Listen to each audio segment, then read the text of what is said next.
Hello students, welcome back. आज हम study करने जा रहे हैं क्लास 8 साइंस का chapter number 9 reproduction in animals.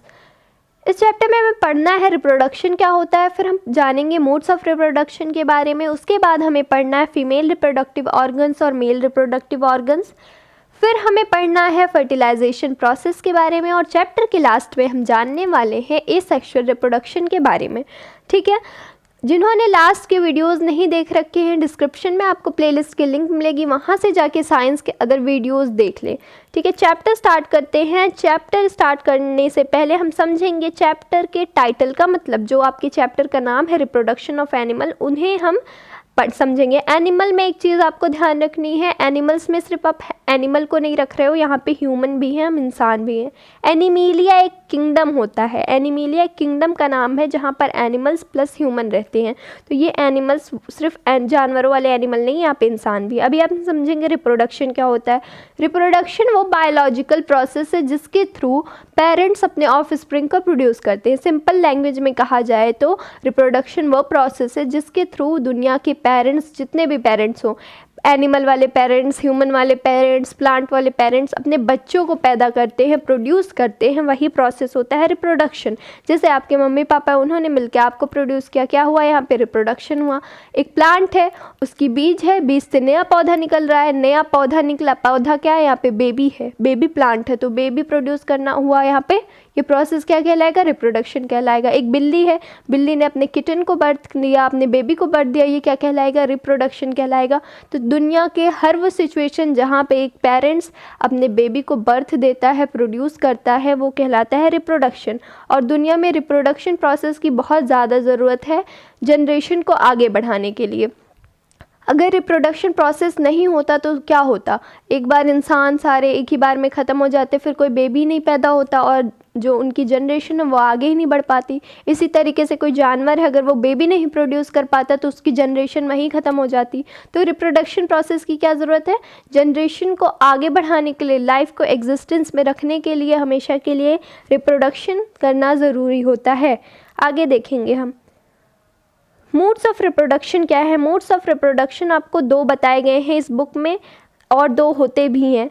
क्या है? पहला सेक्सुअल रिप्रोडक्शन, दूसरा एसेक्सुअल रिप्रोडक्शन। ब्रीफली देख लेते हैं। सेक्सुअल रिप्रोडक्शन वो रिप्रोडक्शन है जहाँ पर दो लोगों की ज़रूरत पड़ती है। जैसे आपके मम्मी और पापा ने मिलकर आपको प्रोड्यूस किया, दो लोगों की ज़रूरत पड़ी यहाँ पे, ऐसे रिप्रोडक्शन को क्या कहा जाएगा? Sexual reproduction. और एक दूसरा रिप्रोडक्शन होता है जहाँ पे सिर्फ एक पेरेंट से काम चल जाता है, उसे हम कहते हैं एसेक्सुअल रिप्रोडक्शन। क्या सीखा हमने? सेक्सुअल रिप्रोडक्शन वो रिप्रोडक्शन है जहाँ पे दो लोगों की ज़रूरत पड़ती है, दो पेरेंट्स की, बेबी को प्रोड्यूस करने के लिए। और एसेक्सुअल रिप्रोडक्शन वो रिप्रोडक्शन है जहाँ पे सिर्फ एक पेरेंट से काम चल जाता है, दो लोगों की ज़रूरत नहीं पड़ती है। समझे बात? आगे देखेंगे चैप्टर के इसको डिटेल में। अभी देखते हैं सेक्सुअल रिप्रोडक्शन क्या होता है। अभी मैंने बताया ऐसा रिप्रोडक्शन जिसमें दो लोगों की ज़रूरत पड़ती है। डेफिनेशन देख लो। The type of reproduction in which fusion of male and female gamete takes place is called sexual reproduction. यहाँ पे दो लोगों के गैमीट के बीच में फ्यूज़न होता है। वो दो लोग कौन हैं? एक मेल होगा, एक फीमेल होगी, और दोनों के गैमीट्स के बीच में फ्यूज़न होगा। ये सब थोड़े टफ टर्म लग रहे हैं। गैमीट क्या है मैम, फ्यूज़न क्या है मैम, ये सब कुछ अभी आप चैप्टर के आगे समझने वाले हो। तो बस इतना ध्यान रखो, अभी दो लोगों की ज़रूरत होती है सेक्सुअल रिप्रोडक्शन में। दोनों के गैमीट आपस में फ्यूज़ होते हैं और बनाते हैं एक नया बेबी। ठीक है, आगे देखेंगे मेल रिप्रोडक्टिव ऑर्गन्स के बारे में। जो मेल हैं, ह्यूमन हैं, उनके रिप्रोडक्टिव ऑर्गन्स हम पढ़ने वाले हैं, क्योंकि यहीं से फिर आपको समझ में आएगा कि बेबी कैसे आते हैं एग्जिस्टेंस में। चलो देखो, ये जो सामने आपको दिख रहा है इमेज, ये वाला जो पोर्शन है, ये पोर्शन दिख रहा है, राइट? इसको कहते हैं टेस्टीज। क्या कहते हैं? टेस्टीज। मेल में दो टेस्टीज पाए जाते हैं। कितने टेस्टीज हैं मेल में? दो टेस्टीज होते हैं, एक इधर होता है, एक इधर होता है। ये टेस्टीज क्या होते हैं? बॉल लाइक स्ट्रक्चर होते हैं, और इन्हीं टेस्टीज से प्रोड्यूस होता है मेल गैमिट स्पर्म। अभी क्या याद रखना आपको? टेस्टीज ह्यूमंस में दो पाए जाते हैं, ह्यूमंस में नहीं, मेल्स में दो पाए जाते हैं। क्या है वो, एक इधर है एक इधर है। टेस्टीज को अगर सिंगुलर टेस्टीज को बोलोगे तो ऐसी स्पेलिंग होती है उसकी, मतलब सिर्फ एक टेस्टी की बात आप कर रहे हो तो उस पे उसकी स्पेलिंग ऐसी होती है, और जब दोनों को साथ में लेके बोलते हैं तो हम उसे टेस्टीज बोलते हैं, ठीक, राइट। अब एक दूसरा पार्ट है मेल रिप्रोडक्टिव ऑर्गन का, स्पर्म डक्ट। ये पाइप दिख रही है आपको, दिख रही है पाइप दोनों साइड, इसी पाइप को कहा जाता है स्पर्म डक्ट। क्या कहा जाता है, स्पर्म डक्ट। ये आपको लंबा सा पोर्शन दिख रहा है, इसको कहते हैं पेनिस। क्या कहते हैं, पेनिस कहते हैं। 3 रिप्रोडक्टिव ऑर्गन आपको बताए गए हैं। 3 ऑर्गन से क्या है, पहला टेस्टीज है। क्वेश्चन बनता है मेल्स में कितने टेस्टीज होते हैं, 2 टेस्टीज होते हैं मेल्स में। स्पर्म डक्ट कितने होते हैं, 2 स्पर्म डक्ट पाए जाते हैं, एक इधर है, और पेनिस सिर्फ एक होता है, ठीक है। अब काम देखो इन लोगों का, ये टेस्टीज वाला जो पोर्शन है ये प्रोड्यूस करता है स्पर्म। स्पर्म क्या है, स्पर्म मेल गैमीट होता है। यही स्पर्म जब फीमेल से मिलता है, फीमेल की गैमीट से मिलता है तो प्रोड्यूस होता है बेबी। तो स्पर्म ही समझ लो बेसिक जो लाइफ है एक इंसान की, स्पर्म और एग से स्टार्ट होती है। स्पर्म एग आपस में मिलते हैं तब बनता है एक बेबी। तो स्पर्म कहाँ पाया जाता है, मेल्स में पाया जाता है, एग जो होती है वो फीमेल में पाया जाता है, ठीक है। तो एग कौन प्रोड्यूस करता है, स्पर्म कौन प्रोड्यूस करता है, टेस्टीज प्रोड्यूस करता है। ये यहाँ से स्पर्म प्रोड्यूस होता है, और ये स्पर्म डक्ट जो पाइपलाइन आपको दिख रही है, इसी स्पर्म डक्ट से ये जाता है यहाँ पेनिस में आता है, और पेनिस के थ्रू बाहर निकलता है स्पर्म, वजाइना में इंटर करता है। समझे बात कैसे हो रहा है प्रोसेस। मेल रिप्रोडक्टिव ऑर्गन में टेस्टीज प्रोड्यूस कर रहा है स्पर्म, स्पर्म यहाँ पाइप से जा रहा है, स्पर्म डक्ट से पेनिस के अंदर जा रहा है, पेनिस से बाहर निकलता है और फीमेल बॉडी में इंटर करता है इसी पेनिस के थ्रू, ठीक है। अभी आपने याद क्या रखना है, टेस्टीज ही प्रोड्यूस करता है मेल गैमेट जिसको हम स्पर्म कहते हैं। क्वेश्चन पूछ लेता है स्पर्म इज प्रोड्यूस्ड बाय, तो टेस्टीज प्रोड्यूस करता है, ये याद रखना है। ये बॉल लाइक स्ट्रक्चर जो मेल बॉडी में पाया जाता है उसको कहते हैं हम टेस्टीज। अब ये स्पर्म देख लो, स्पर्म जो कह रहे थे, स्पर्म कैसा दिखता है, कुछ इस तरीके से स्पर्म दिखता है। उसका एक सर होता है, हेड होता है, उसका एक मिडल पार्ट होता है स्पर्म का, और उसकी लंबी सी पूंछ होती है। ये जो पूंछ पाई जाती है स्पर्म में, इसी के थ्रू स्पर्म मूव करता है। मैम मूव करने की ज़रूरत कहाँ पड़ती है, मूव करने की ज़रूरत पड़ती है फीमेल बॉडी के अंदर जाने के बाद। फीमेल बॉडी के अंदर जब कई सारे स्पर्म एक साथ घुसते हैं तो उनको मूव करके जाना होता है, काफ़ी लॉन्ग डिस्टेंस ट्रैवल करना होता है, इसलिए इनमें टेल लाइक स्ट्रक्चर है, ठीक है। तो स्पर्म का स्ट्रक्चर आपने देख लिया। अब हम देखेंगे फीमेल रिप्रोडक्टिव ऑर्गन्स कैसे होते हैं। फीमेल में 2 ओवेरीज पाई जाती हैं। ओवेरी क्या है, ये है, एक इधर दिख रहा होगा आपको, ये इधर दिख रहा है, ये ओवेरीज होती हैं। पेयर्स ऑफ ओवेरीज पाई जाती हैं, मतलब 2 ओवेरी पाई जाती हैं फीमेल में। फिर होता है ओविडक्ट, ये पाइपलाइन दिख रहा है जो वहाँ पे स्पर्म डक्ट था ना, पाइपलाइन, यहाँ पे फीमेल में उसको ओविडक्ट कहते हैं। पाइपलाइन जो है फीमेल में उसको ओविडक्ट कहेंगे। इस ओविडक्ट को एक और नाम दिया जाता है फैलोपियन ट्यूब्स का। क्या कहा जाता है, फैलोपियन ट्यूब्स का। अगर पूछ ले oviduct is also known as, तो भूलना नहीं कि इसको फैलोपियन ट्यूब भी कहते हैं। और एक पाया जाता है यूटेरस, ये जो पार्ट है बच्चेदानी जिसे कहते हैं हम, जहाँ पे बेबी का ग्रोथ होता है 9 महीने तक, वो होता है यूटेरस, ठीक है। क्या क्या देखा हमने, फीमेल में क्या क्या पाए जाते हैं, ओवेरीज पाए जाते हैं, 2 ओवेरीज होते हैं, ओविडक्ट पाए जाते हैं, 2 ओविडक्ट होते हैं, और एक यूटेरस होता है जहाँ पर बेबी का ग्रोथ होता है, ठीक है। अब जो फीमेल वाला गैमीट है, मेल में हमने देखा था मेल की गैमीट क्या थी, स्पर्म थी। कौन प्रोड्यूस कर रहा था, टेस्टीज प्रोड्यूस कर रहा था। फीमेल की जो गैमीट होती है उसको कहते हैं ओवा, OVA, ओवा, या फिर इसको एग्स के नाम से भी जानते हैं, ठीक है। फीमेल गैमेट को क्या कहते हैं, ओवा कहते हैं या फिर एग कहते हैं। ये ओवा या एग कौन प्रोड्यूस करता है, इसको प्रोड्यूस करता है ओवेरी। ये जो ओवेरी दिख रही है आपको 2, ये प्रोड्यूस करती है ओवा, यहाँ से प्रोड्यूस होता है ओवा और ऐसे ओविडक्ट के थ्रू यूटेरस तक पहुँचता है, ठीक है। क्लियर है कॉन्सेप्ट, आगे बढ़ेंगे। अब देखो हमें बताया गया है a single mature egg is released into the oviduct by one of the ovaries every month. जो फीमेल ओवेरीज दो देखी हमने, दो होती हैं, उनमें से एक ओवेरी हर महीने एक एग प्रोड्यूस करती है। दोनों में से कोई एक क्या करेगा, एक एग प्रोड्यूस करेगा और उसे ओविडक्ट में रख देगा। अब यहाँ पे दो सिचुएशन होती है।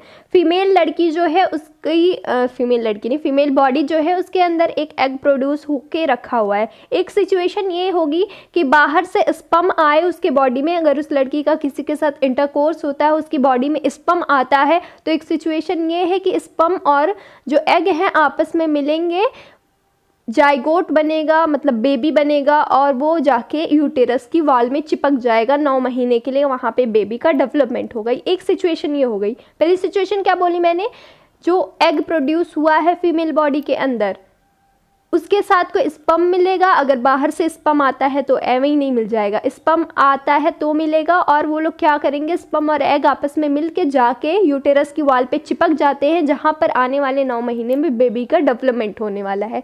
और दूसरी सिचुएशन ये होती है कि उस लड़की का किसी के साथ इंटरकोर्स नहीं हुआ, किसी भी मेल बॉडी से उसका फिजिकल कांटेक्ट नहीं हुआ, उसके बॉडी में कोई स्पर्म इंटर नहीं किया। उस सिचुएशन में क्या होगा, वो एग जो है वो ब्लड के थ्रू फीमेल बॉडी के बाहर निकल जाता है, जिसको पीरियड्स के नाम से हम जानते हैं।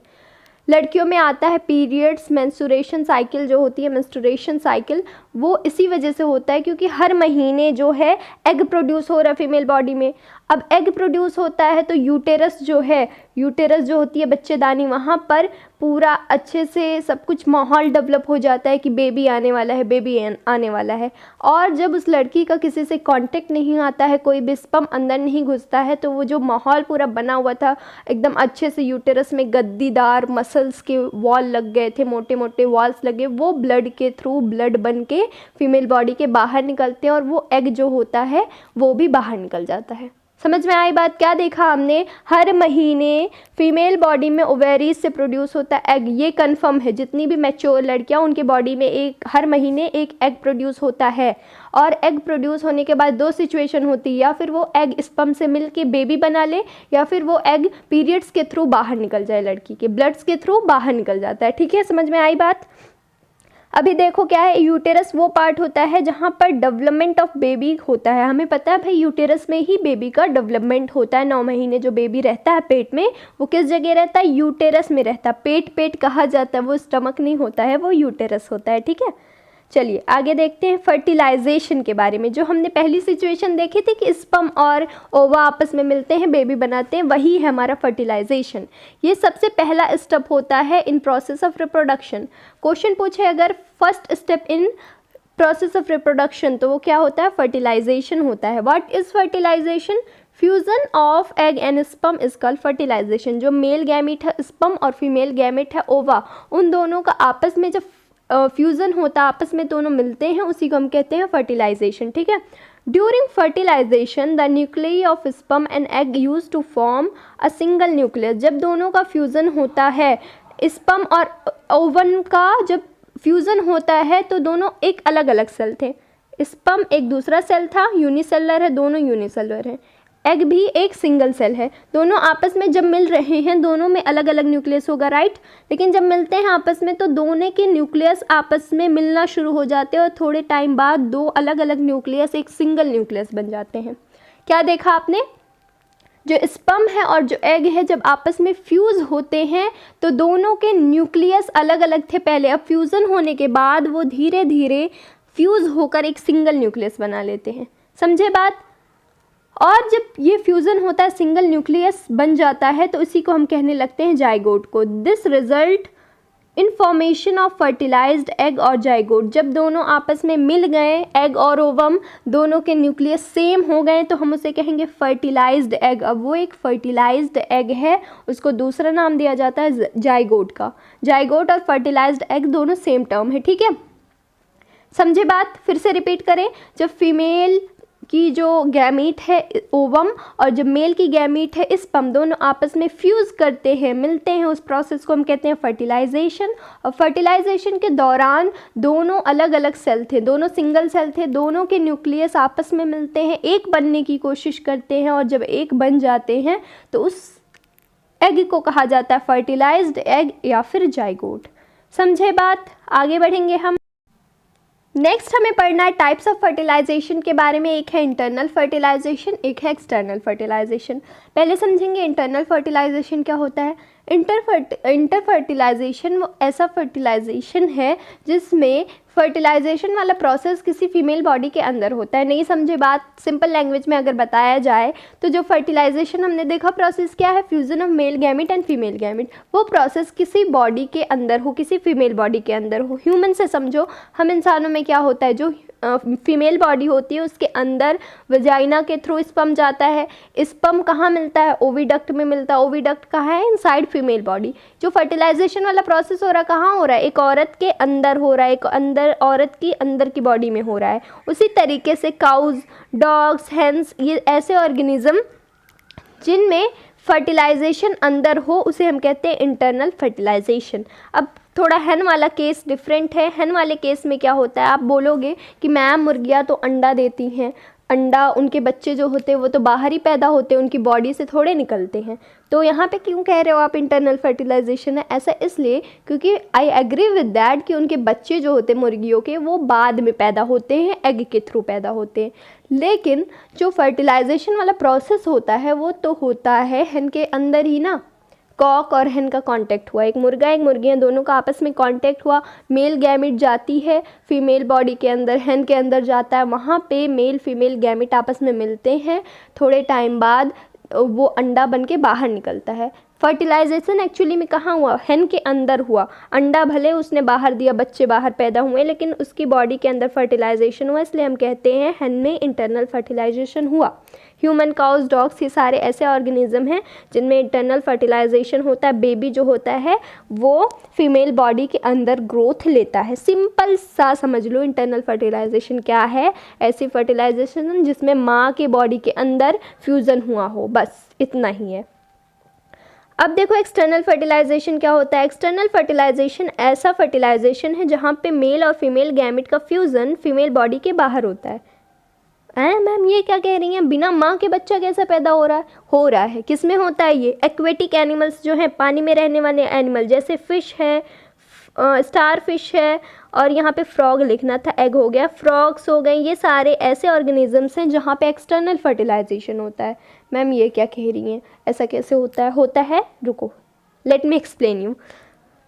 फ्रॉग है एक, ठीक है, एक फ्रॉग है, एक मान लो ये मेल फ्रॉग है, यार ड्राइंग नहीं सही है, इसको समझ लो, मेल फ्रॉग है, ये फीमेल फ्रॉग है, दोनों आपस में मिले, इनका फिजिकल कांटेक्ट हुआ, इंटरकोर्स हुआ। अब इंटरकोर्स होने के बाद मेल जो है, मेल क्या करता है, ऐसे पानी में अपना मेल गैमिट छोड़ देता है, पानी में ही अपना मेल गैमिट छोड़ दिया, और ये जो फीमेल है ना, ये कहीं भी अंडे दे देती है। हमने इंसानों में क्या देखा था, इंटरनल फर्टिलाइजेशन वाले में क्या देखा था कि जो मेल की गैमीट है वो फीमेल बॉडी के अंदर जाती है, फीमेल गैमीट कहाँ होती है, बॉडी के अंदर होती है, वहाँ आपस में मिलते हैं। लेकिन यहाँ डिफरेंट केस है। यहाँ क्या देख रहे हैं हम, जो मेल है वो अपना जो गैमीट है इंटरकोर्स के बाद एवं ही फेंक दे रहा पानी में, और जो फीमेल वाली फ्रॉग है वो भी अंडा कहीं भी दे देती है। उसके बॉडी के अंदर अंडा नहीं रिलीज़ होता, एग उसके बॉडी के अंदर नहीं होता, बाहर ही एवं ही दे देती है कहीं। अब इसने अपना गैमीट फेंक दिया, इसने अपना गैमीट इधर उधर पानी में फेंक दिया, बाई चांस किस्मत रही तो क्या होता है, ये जो पानी में फेंका हुआ मेल गैमीट था और पानी में फेंका हुआ फीमेल एग था, आपस में मिलते हैं दोनों, और ऐसे ही बच्चा पैदा हो जाता है पानी में, बिना कि माँ के पेट में रहे। क्या समझे? जो इंटरकोर्स हुआ फ्रॉग के बीच में और फीमेल फ्रॉग मेल फ्रॉग के बीच में, दोनों इंटरकोर्स करते हैं, अपने अपने जो उनके गैमीट है एवं ही पानी में फेंक देते हैं। पानी में फेंकने के बाद कभी किस्मत रही तो इधर उधर पड़े स्पर्म और जो मेल फीमेल वाली गैमीट आपस में मिल जाते हैं, और ऐसे ही बच्चा कहीं भी पैदा हो जाता है बिना माँ के पेट के अंदर रहे। तो सिंपल से समझ सकते हो, एक्सटर्नल फर्टिलाइजेशन वो फर्टिलाइजेशन है जिसमें माँ के ऊम्ब की ज़रूरत नहीं होती है, माँ की कोख की ज़रूरत ही नहीं होती है, बच्चा कहीं भी रोड पे पैदा हो जाता है, पानी पे पैदा हो जाता है। ठीक है, तो कहाँ कहाँ होता है एक्सटर्नल फर्टिलाइजेशन? फिश में होता है, स्टार फिश में और फ्रॉग्स में होता है। समझे बात? आगे देखेंगे हम। आपने टेस्ट ट्यूब बेबी के बारे में सुना होगा, टेस्ट ट्यूब बेबी के बारे में थोड़ा देख लेते हैं क्या केस है। टेस्ट ट्यूब बेबी वाला जो है ना, वहाँ पे भी एक्सटर्नल फर्टिलाइजेशन होता है। टेस्ट ट्यूब बेबी में भी क्या होता है, एक्सटर्नल फर्टिलाइजेशन होता है। कैसे होता है पहले देख लो। आईवीएफ का फुल फॉर्म क्या है? आईवीएफ एक टेक्निक है, उसको क्या कहते हैं हम? In vitro fertilisation. आईवीएफ का फुल फॉर्म क्या है? In vitro fertilisation. ध्यान रखना, यहाँ पे क्या हो रहा है, एक्सटर्नल फर्टिलाइजेशन होता है। क्या किया जाता है, एक मेल गैमेट लिया जाता है, फीमेल गैमेट ली जाती है, टेस्ट ट्यूब में रखते हैं दोनों को, फीमेल मेल गैमेट को टेस्ट ट्यूब में रख के मिक्स होने देते हैं, जाइगोट बन जाता है। मतलब अभी किसी औरत की बॉडी के अंदर मेल फीमेल नहीं गैमेट मिल रही है, टेस्ट ट्यूब में हो रहा है। ठीक, डॉक्टर हॉस्पिटल्स में कर रहे हैं इसको, किसी औरत की बॉडी में नहीं हो रहा ये। तो मेल गैमेट फीमेल गैमेट को रखा जाता है टेस्ट ट्यूब में, दोनों जब मिल जाते हैं आपस में जाइगोट बना लेते हैं। तो उस जाइगोट को उठा के जिस औरत को माँ बनना होता है उसकी बॉडी में डाल देते हैं। क्यों होता है ये टेस्ट ट्यूब बेबी? कौन लोग इसकी तरफ जाते हैं? ऐसी औरतें जो माँ नहीं बन सकती वो जाती हैं टेस्ट ट्यूब बेबी की तरफ, क्योंकि उनको बेबी चाहिए होता है और नेचुरली वो माँ नहीं बन सकती है, कोई दिक्कत होती है। तो क्या किया जाता है, यहाँ पे फीमेल गैमेट ली जाती है, मेल गैमेट ली जाती है, दोनों को रख देते हैं टेस्ट ट्यूब में, जाइगोट बन जाता है। जाइगोट बनने के बाद अब दिक्कत नहीं है, फर्टिलाइजेशन हो चुका है। फर्टिलाइजेशन होने के बाद उसको फीमेल बॉडी के अंदर डाल देते हैं और वो बेबी डेवलप कर जाता है। समझे बात? तो ये जिन लोगों के अंदर फर्टिलाइजेशन नहीं हो पाता, दिक्कतें होती है, वो लोग टेस्ट ट्यूब बेबी लेते हैं। टेस्ट ट्यूब बेबी नाम सुन के ये मत सोचना जो बेबी है पूरा 9 महीने के लिए टेस्ट ट्यूब में बड़ा होता है, नहीं। बस वो फर्टिलाइजेशन वाला जो प्रोसेस होता है जाइगोट बनने तक का, वो टेस्ट ट्यूब में होता है। उसके बाद उस बेबी को उठा के माँ के कोख में डाल दिया जाता है। ठीक है, याद क्या क्या रखना है, आईवीएफ का फुल फॉर्म ज़रूर से याद रखना। आईवीएफ का फुल फॉर्म है इन विट्रो फर्टिलाइजेशन। अगर पूछे टेस्ट ट्यूब बेबी में कौन सा फर्टिलाइजेशन होता है तो याद रखना एक्सटर्नल फर्टिलाइजेशन होता है। ठीक है, समझे बात? जिसको डाउट होगा कमेंट सेक्शन में पूछने जाना। अब हमें देखना है डेवलपमेंट ऑफ एम्ब्रियो। ये एम्ब्रियो क्या चीज़ है देखते हैं हम। हमने देखा था जाइगोट बना। जाइगोट कैसे बना था? जब मेल गैमेट फीमेल गैमेट आपस में फ्यूज़ हुए और दोनों के न्यूक्लियस सेम हो गए, एक न्यूक्लियस बन गया, तब हमने देखा था, उसे हम कहेंगे फर्टिलाइज्ड एग या फिर जाइगोट। अब ये जाइगोट धीरे धीरे डेवलप होता है एम्ब्रियो में। जाइगोट मान लो ये था जाइगोट, राइट? यहाँ पे एग था, स्पर्मा के मिला, जाइगोट बना लिया। अब ये धीरे धीरे वक्त के साथ जाइगोट ट्रांसफ़र होता जाएगा, सेल्स इंक्रीज होते जाएंगे। 2 सेल थे ना, दोनों ने मिलके आपस में एक सेल बनाए। अब वो धीरे धीरे मल्टीप्लाई होता जाएगा, साइज़ बढ़ता जाएगा जाइगोट का।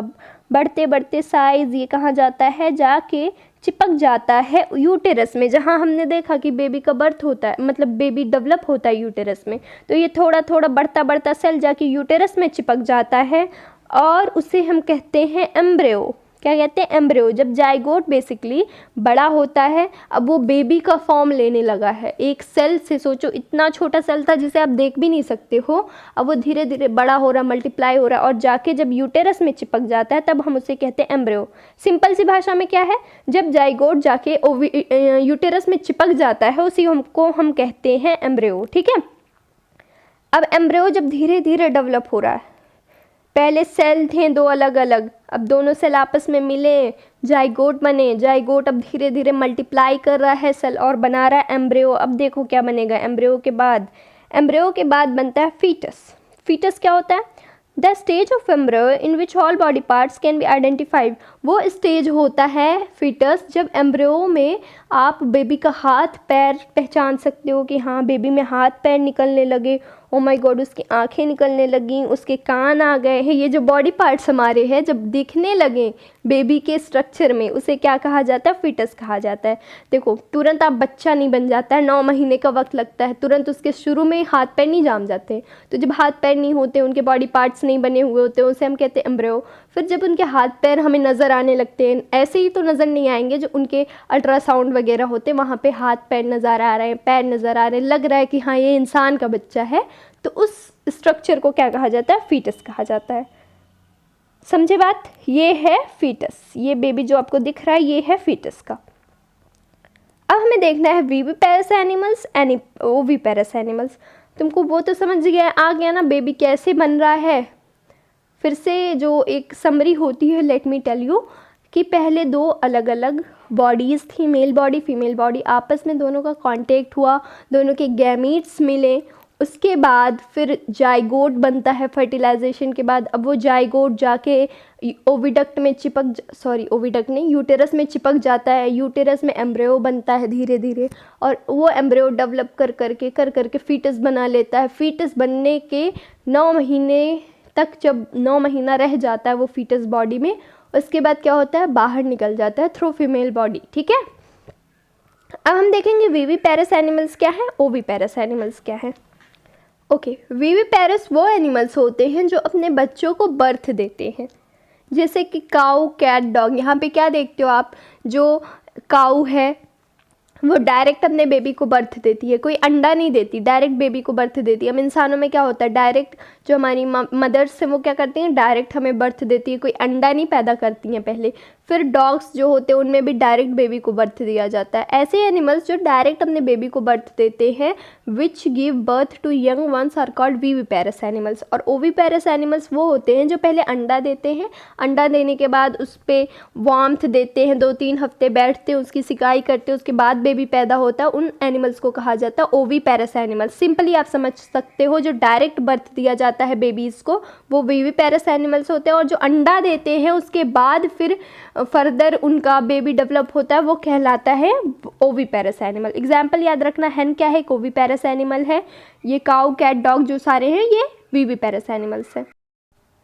अब हम पढ़ने वाले हैं मेटामॉर्फोसिस प्रोसेस के बारे में। यहाँ पे पहले आप एग्जाम्पल से समझेंगे कि कुछ ऐसे ऑर्गेनिजम्स होते हैं जो बचपन में कुछ और दिखते हैं और बड़े होकर कुछ और दिखने लगते हैं, जैसे कि सिल्कवॉर्म। सिल्कवॉर्म देखो, अंडा पहले इसका ऐसे होता है, फिर वो लार्वा बनता है, लार्वा बनने के बाद ककून बनता है, ककून बनने के बाद वो टोटल उसका फॉर्म ही चेंज हो जा रहा है, वो एक बटरफ्लाई की तरह दिखने लगता है, जिसको मोथ कहते हैं। क्या देखा आपने, एक लार्वा ऐसा दिख रहा था और थोड़ी समय बाद जब वो बड़ा हुआ तो इस तरीके से दिख रहा है। कितना ज़्यादा डिफरेंसेस है, राइट। अगर ऐसे हम इंसान होते तो होता है, ऐसा नहीं ना, हम बेबी जब होते तभी हमारे हाथ पैर होते हैं, हमारे 2 आँखें होती हैं, 2 कान होते हैं, सब कुछ सेम होता है। बड़े होने के बाद भी वैसा होता है, शक्ल थोड़ी बदल जाती है, लेकिन ऐसा तो नहीं है 4 हाथ आ जा रहे हैं, 4 पैर आ जा रहे हैं, ऐसा नहीं हो रहा है ना। जैसे 2 हाथ थे, 2 आंखें थी, 2 कान थे, वैसे सब कुछ है। लेकिन यहाँ पे देखो, ये कीड़ा था, ऐਵੇਂ ही रेंग रेंग के चलता था और बड़ा होने के बाद उड़ने लगा।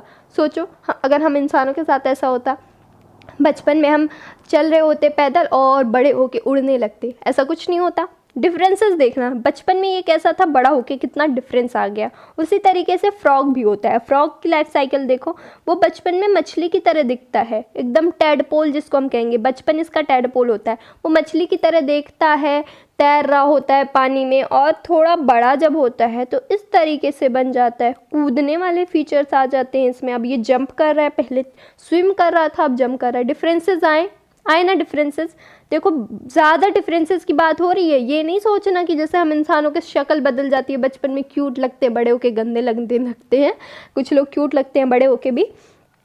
तो ये फ्रॉग की बात करें, सिल्कवॉर्म की बात करें, जहाँ पे बहुत ज़्यादा चेंजेस है, मतलब उल्टा सब कुछ हो गया। बचपन में वो तैर रहा था, बड़े होके कूद रहा है। बचपन में वो रेंग रहा था, अब बड़े होके उड़ने लगा। चेंजेस बहुत बुरी तरीके से आए हैं, उसी को हम कहते हैं मेटामॉर्फोसिस। क्या है, the transformation of larva into adult through drastic changes. जब ड्रास्टिक चेंजेस आए एक लार्वा से लेके एडल्ट बनने तक का, उसे हम कहते हैं मेटामॉर्फोसिस।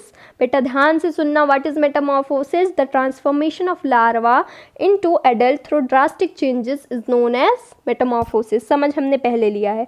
अब हम देखेंगे एसेक्सुअल रिप्रोडक्शन के बारे में। इतनी देर से जो हम बकवास कर रहे थे, सारा पढ़ रहे थे सेक्सुअल रिप्रोडक्शन के बारे में। अब हम देखते हैं एसेक्सुअल रिप्रोडक्शन क्या होता है।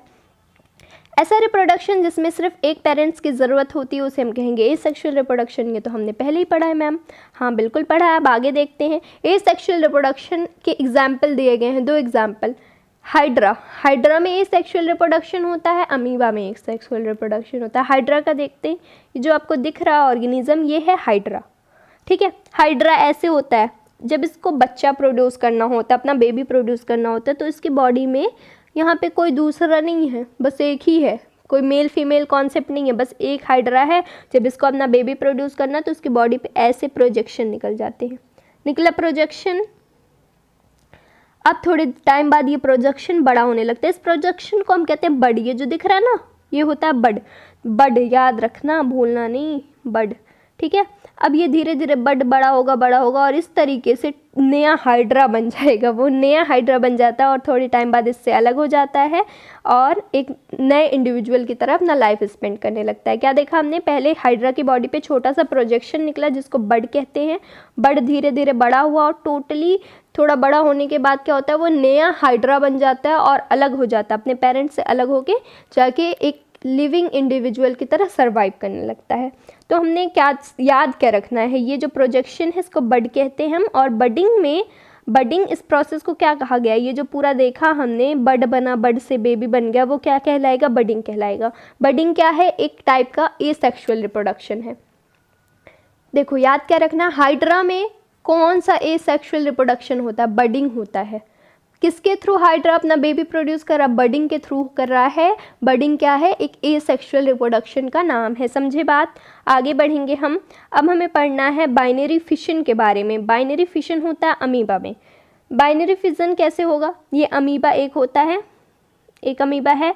अब थोड़े टाइम बाद उसका जो न्यूक्लियस था, ये न्यूक्लियस था, न्यूक्लियस डिवाइड होना स्टार्ट कर जाता है। न्यूक्लियस डिवाइड हो रहा है, थोड़े टाइम बाद एक अलग अलग इंडिविजुअल ही बन जाते हैं और वो अलग हो जाते हैं, दो अलग अलग अमीबा बन गए। यहाँ पे क्या देखा हमने, एक अमीबा था, उसका न्यूक्लियस डिवाइड होना स्टार्ट किया और फाइनली दोनों अलग हो गए और दो अलग अलग अमीबा की लाइफ बन गई। यहाँ पे ये जो बेबी अमीबा है ये। तो ये जो प्रोसेस था इसको कहेंगे हम बाइनरी फिजन। बाइनरी फिजन क्या प्रोसेस है, जिसमें एक इंडिविजुअल, एक अकेला इंडिविजुअल दो बन जाता है। अकेला ही था ना पहले ये अमीबा, फिर थोड़े टाइम में दो बन गया। तो एक ऐसा प्रोसेस जहाँ पर एक ही इंडिविजुअल थोड़े टाइम बाद दो में बदल जाता है, उसे हम कहते हैं बाइनरी फिशन। बाइनरी फिशन क्या है, एक एसेक्सुअल रिप्रोडक्शन का टाइप है। अब क्वेश्चन बनता है बाइनरी फिजन किस में होता है, अमीबा में होता है। बडिंग किस में होता है, हाइड्रा में होता है। ठीक है, एक चीज़ ध्यान रखना, ये जो बच्चे होते हैं ना अमीबा के, ये जो दो अलग अलग बने, इनको कहा जाता है डॉटर अमीबी। अब डॉटर क्यों कहा जाता है, इसके पीछे का कहानी मुझे नहीं पता, इनको सन क्यों नहीं कहा जाता, डॉटर क्यों कहा जाता है, बस ये ध्यान रखना अभी फ़िलहाल के लिए कि अमीबा के जो बेबीज़ होते हैं, ये जो अलग अलग दो बने हैं, इनको हम डॉटर कहते हैं, डॉटर अमीबी। ठीक है, इसके बाद हमें देखना है स्टोरी ऑफ डॉली की। यहाँ पे एक कॉन्सेप्ट समझाया गया आपको, क्लोनिंग। क्लोनिंग क्या होती है, डेफिनेशन देखो, cloning is production of a exact copy of a cell और अ कंप्लीट ऑर्गेनिज्म। जब आप किसी सेल का या किसी ऑर्गेनिज्म का same to same copy produce कर देते हो तो वो कहलाता है क्या, क्लोनिंग। जैसे हम हैं और मेरी सेम टू सेम कॉपी किसी ने फोटो कॉपी समझ लो प्रोड्यूस कर दी, तो वो क्या होगा, क्लोनिंग होगा। आप बैठे हुए हो, आपकी तरीके से सामने कोई सेम टू सेम आके पहुंच जाए, हम शक्ल जिसको कहोगे, वो क्या होता है, क्लोनिंग से प्रोड्यूस किया जा सकता है। एक ऐसा प्रोसेस है ये क्लोनिंग में। देखो अब तो क्लोनिंग शायद बैन है, जो इंसानों में क्लोनिंग होती है वो बैन है। और क्लोनिंग ऐसा प्रोसेस है जो सही से एग्जिस्टेंस में नहीं आ पाया, थोड़ी दिक्कतें हो जाती हैं। वरना अगर क्लोनिंग बैन नहीं होता और सही से इफेक्टिव होता तो कोई भी अपना हम शक्ल प्रोड्यूस कर लेता। ठीक है, अभी याद क्या रखना, फालतू बातें छोड़ें, हमारा एग्जाम करीब है, हम पढ़ेंगे मैम, सीरियस होके। ओके, पढ़ते हैं। क्लोनिंग क्या होती है, cloning is the process of production of an exact copy of a cell और कंप्लीट ऑर्गेनिज्म। क्लोनिंग जो पहली बार हुई थी वो इंसानों में की गई थी। सक्सेसफुल कब हुआ था, किसने किया था, इयान विल्मट नाम के एक इंसान हैं। इयान विल्मट ने पहली बार किसी एनिमल की सक्सेसफुल क्लोनिंग की थी। ये इयान विल्मट कहाँ से बिलोंग करते हैं, रोजनिल इंस्टीट्यूट। रोजनिल इंस्टीट्यूट है एडनबर्ग में, वहाँ पर काम करते थे, या वहाँ के रहने वाले, वहाँ के कलीग या फिर कह सकते हैं एम्प्लॉय थे इयान विल्मट। अभी क्या सुने कि क्लोनिंग जो पहली बार किसी एनिमल की सक्सेसफुल परफॉर्म हुई थी, किसने की थी, इयान विल्मट ने। वो कहाँ से बिलोंग करते थे, कहाँ से ताल्लुक़ था उनका, रोजनिल इंस्टीट्यूट इन एडिनबर्ग। ठीक है, आगे बढ़ेंगे हम। उस जो एनिमल था जिसको इन्होंने सक्सेसफुली क्लोन किया था, उस एनिमल का नाम था डॉली। डॉली क्या थी, एक शीप थी, शिप लिखा है यहाँ पे, शीप थी, वो एक भेड़ थी। याद क्या क्या रखना, पहली सक्सेसफुल क्लोनिंग किसने की, इयान विल्मट ने की थी। उस सक्सेसफुल क्लोनिंग का जो एनिमल था उसका क्या नाम था, डॉली था, वो एक शीप थी। डॉली का बर्थ हुआ 5 जुलाई 1996 में। कब हुआ था, 5 जुलाई 1996 से। और ये पहली ऐसी मैमल थी जिसकी क्लोनिंग हुई। ये सारे जो चीज़ें हैं, कॉन्सेप्ट हैं, एमसीक्यू के लिए इंपॉर्टेंट है, तो इसको याद रखना। अब देखो कैसे क्लोनिंग की गई। एक शीप लिया गया, ये फीमेल शीप है, क्या है, फीमेल शीप, इसका नाम है Finn Dorset sheep, Finn Dorset sheep. दूसरी शीप ली गई, उसका नाम था स्कॉटिक ब्लैकफिश यू। ध्यान से सुनना, बहुत थोड़ा कॉम्प्लिकेटेड है यहाँ पे, तो ध्यान से सुनना। 2 शीप्स लिए गए। इस शीप का सेल लिया गया, सेल लिया इस शीप से एक, और इस सेल का न्यूक्लियस निकाल दिया। ये जो ब्लैक फेस वाली भेड़ थी, इससे जो सेल लिया था उसका न्यूक्लियस हटा दिया, और न्यूक्लियस वहाँ पे डाला गया डॉर्सेट शीप का, फिन डॉर्सेट शीप का न्यूक्लियस डाला। ध्यान से सुनना, जो स्ट्रक्चर है सेल का वो इस वाली बकरी का है, ब्लैक वाली का है, लेकिन जो न्यूक्लियस डाला गया है इस फिन डॉर्सेट का है, ठीक है। अब इस सेल को क्या करते हैं ये लोग, फ्यूज़न व्यूज़न करवाते हैं, जाइगोट बनवाते हैं, और जब ये बेबी बड़ी होती है, ये जो भेड़ का सेल था ये जब बड़ा हुआ तो बिल्कुल सेम टू सेम कॉपी बन गई इस वाले शीप की, फिन डॉर्सेट शीप की, जिसको नाम दिया गया डॉली। समझे बात? सेल इसका था, इस वाले का था, ब्लैक वाली का था, न्यूक्लियस इसका था, दोनों को मिला के जब बेबी बनाया गया तो जो डॉली प्रोड्यूस हुई वो सेम टू सेम इस फिन डॉर्सेट शीप की क्लोन थी, मतलब एकदम सेम कॉपी, हम शक्ल थी। तो ये फिन डॉर्सेट, इस तरीके से डॉली बनी। डॉली की डेथ हो गई थी 14 Feb 2003 में, इसको कोई लंग डिजीज़ हो गया। बहुत मतलब ये ऐसी क्लोनिंग थी जो बहुत ज़्यादा सक्सेसफुल हुई। अब जो दिक्कतें आ रही हैं क्लोनिंग में, क्लोनिंग लोग कर रहे हैं तो या फिर जानवर मर जाता है या फिर कोई दिक्कतें आ जाती हैं, सेम टू सेम नहीं बन पाता। लेकिन डॉली बहुत ही हेल्दी क्लोन्ड शिप थी, उसने बच्चे भी अपने कई सारे प्रोड्यूस किए, अच्छे से उसने लाइफ जी, और 2003 में उसका डेथ हो गया किसी लंग डिजीज़ की वजह से। समझे बात? पूरा क्लियर है? ये था हमारा पूरा चैप्टर। अगर आपको कोई भी डाउट होता है कमेंट सेक्शन में पूछिए। थोड़ा लंबा हो गया चैप्टर, लेकिन टॉपिक ही ऐसा था कि एक्सप्लेन करना पड़ता उसको। तो नेक्स्ट चैप्टर की वीडियोस अपलोड होती जाएंगी। टेलीग्राम चैनल ज्वाइन कर लीजिए, जहाँ पर आपको इंपॉर्टेंट नोट्स, इंपॉर्टेंट क्वेश्चन और प्रीवियस ईयर क्वेश्चन के PDF मिल जाएंगे। This is all for today. Thank you everyone.